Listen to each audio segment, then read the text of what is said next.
أهلا ومرحبا بكم متتبعاتي في قناتي. فيديو اليوم راح يكون من ضمن سلسلة تحضيرات رمضان، وكما راكم تشوفوا راني بديتكم بالمجمد وشو الحوايج اللي نقدروا نخبيوهم فيه. وفي رمضان ما نتلقاوش صعوبة، يعني نجبدوا فقط ونطيبوا. أول حاجة رايحة نوجدها هي لي زيبينار ولا السبانخ، وهاي لكم الطريقة تاعي كيفاش نغسلو. انا صراحه نستعملو في الميني كيش، نديرهم لا كريم فريش او زيبينار، ولا نستعملو في اللوبيا في الصاص. نجبد ديريكتومون بلا ما نزيد نعاود نغسل ونطيب، والوقت ما كانش وعندي الجاري ودوزيام بلا سو كيف نجبد ديريكتومون، ما كسرش راسي. وكون شفتو ربطه، يعني هذه على دو فور نعاد لكم تاع خطره، يعني كل خطره كل ما تكون عندي ربطه يعني نغسلها ونطيبها ونخبيها. انا نقلي شويه بصل مع شويه ثوم، معاهم الزيت، ومن بعد نقطع هذاك السلق تاعي ونحطهم يطيبوا. نخليكم تشوفوا الطريقه.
وهذه هي الطريقة اللي نعتمدها أنا باه ننظف السبانخ تاعي ونطيبهم ويجيو بزاف بنان، يعني ما يجيوش صامتين ولا فاد. البنات ما تنساوش تشتركوا في قناتي وتفعلوا الجرس وديروا لي جيم وتخلوا لي تعليق شباب زيكم. الفيديو الجاي ان شاء الله راح يكون على شبح الصفرة القسنطينية، يعني بطريقة جد سهلة وبسيطة.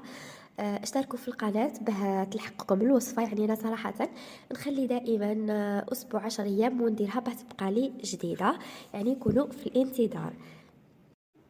والسلق نرجعوا ليه، ما يخلعكمش تشوفوه كبير بزاف، من بعد كي يطيب راح يذوب كامل.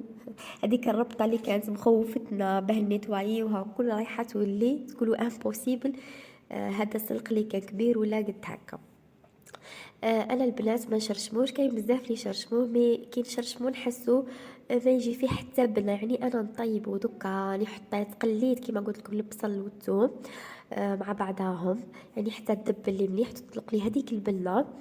ونزيد نجيب السلق، نزيد له شويه، نحط له فقط فلفل اسود، معاه شويه ملح، ونقفل عليهم. كي نولي هكاك ابخي ها كيما هنا شتو حطيت لهم فقط الملح وفلفل اسود، ونقفل عليهم ونغطيهم. ابخي 10 مينوت ولا ديجا نلقاه دبال كامل، يعني تكذبوا. ونخبيه هنا في بواط. انا صراحه ها نحب نطيبه من قبل ما يصرى والو، ونخبيه في الكونجيلاتور. من بعد ما كي جبتو نحب نخلطو بالفرomاج يعني كيما نحب انايا. كما قلت لكم راني شاريه من قبل، هذه لا دوزيام ولا لا تروازيام فوا اللي نحضروا فيها. ودوك ديريكتومون للكونجيلاتور بيان سور نخليه يبرد الساع، يبرد، وبعد نخبيه في لي بواط دو كونجيلاسيون لازم يكونوا عندنا. وهاوليكم الشكل النهائي. الحاجة الثانية اللي ما استغناش عليها هي لاصوص طوماط، لازم ديما تكون عندي في الكونجيلاتور. واش نديرو بها؟ لي ميني بيتزا انا نديرهم بزاف في رمضان، ويعني به ودي فوا نديرهم بلا بات فويتي، يعني تكون عندي لا بات فويتي في الكونجيلاتور، يعني جوست نجبد كلشي من الكونجيلاتور وما تديليش كامل الوقت. باش كيما ما يكون عندي والو نزيد نبريباري لاصوص طوماط، احنا قلنا نيفيتيو كامل الحوايج اللي يديولنا الوقت. انا بالك استعملت 2 كيلو ودمي تاع لا طوماط. انا طيبها في لاكوكوت وقنعت لكم الطريقه، كملوا شوفوها. ونستعمل البنات نعطيكم ثاني نصيحه، لاصوص طوماط تاعكم باه تجي بنينه حطوا لها البصل اللي يبننها بزاف بزاف بزاف، يعني جربتها البصل راح يعطيها ذوق مميز. نحط لها بيان سور الثوم اوبليغاتوار، بصح نزيد لها البصل ثاني نحطه لها، ونحط لها ثاني لو سكر. نخليكم تكملوا تشوفوا الطريقه.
حطيت الطماطم والبصل، نحط شويه زيت، فلفل اسود، ملح والسكر، نحط مغرفه صغيره، نحطهم يطيبوا في لاكوكوط بوندون 15 à 20 مينوت. هنا البنات انا كي طيب لي الساع نولي نزيد هذه الهريسه عربي تاع تونس، ونزيد شويه زيت زيتون، يعني يولي كل واحد واش يحب، اللي يحب زعيتر، اللي يحب الزعتر، اللي يحب الرند، كل وحده واش تحب. ونرحيها بالميكسور. واني قلت لكم البنات انا ماشي يعني من كل ما تجيني كميه تاع طماطم يعني نبريباريها، ماشي نخلي كل شيء، هذه ماشي اول خطره نحضر فيها. وهنا راني حطيتهم في لي بوكو هادو نخبيهم في الكونجيلاتور. التدبيرة الثالثة اللي كامل نحتاجوها هي لا شابلور. جامي يا مدام طيشي الخبز تاعك. انا الخبز تاعي نجيبو نحطو دون ان بلاطو ونحطو في الفور، ما نخليش يتحرق لي شويه، تحرق لي من تحت، نحي هذوك لي بارتي، نخليه كاك بوندون 10 مينوت في الفور يكون بيان شوفي باه يجيني ساهل. وبعد نقسمهم ونرحيهم في لو روبو بيان سور، ونجيب هكا اون بواط ونعمر فيها هكا. بين نحب لا شابلور تكون عندي لا بواط يعني تكفيني رمضان كامل، ما نحتاجش اني نزيد نعاود نبريباري. وهذه يعني تدبيره جد مهمه، ننصحكم انكم تحضروه لا شابلور وما تطيشوش الخبز هذاك يعني فساد. انا لا عمرني لا نطيشو، يعني توجور لايمو كي تلايم لي يعني كميه معتبره نحضرها شابلور. وهاي ليكم النتيجه النهائيه. التتبيلة الرابعة على ما أظن وهي الحمص. يعني نجيب ثاني حمص نرنخو من قبل كمية معتبرة، نحطه في الماء، سامحوني، نحطه في الماء لانه احنا مشهورين يعني، خاصه يعني احنا الجزائريين كامل وخاصه الناس الشرق يحبوا بزاف لي بات. يعني الحمص لازم يكون متوفر، ماشي نوضو نويو نديرو نعمه ولا تختوخه ولا تريده ولا رشده ما نلقاوش الحمص، رايحين نوقعوا في مأزق. دونك هنا انا شريت هادو لي ساشي هادو زيب يهبلوا مانيفيك، شريتهم 17,000 فيهم جو بونس 12 ساشي، ولا تقدري تستعمليهم يعني باش حنطيشوهم. جربت يعني اول مره حنجرب نستعملهم ويعني عجبوني، مبدئيا عجبوني، هزولي يعني هزوا بزاف بزاف بزاف وما يتقطعوش وسوليد. هاي ليكم كيفاش يتقفلوا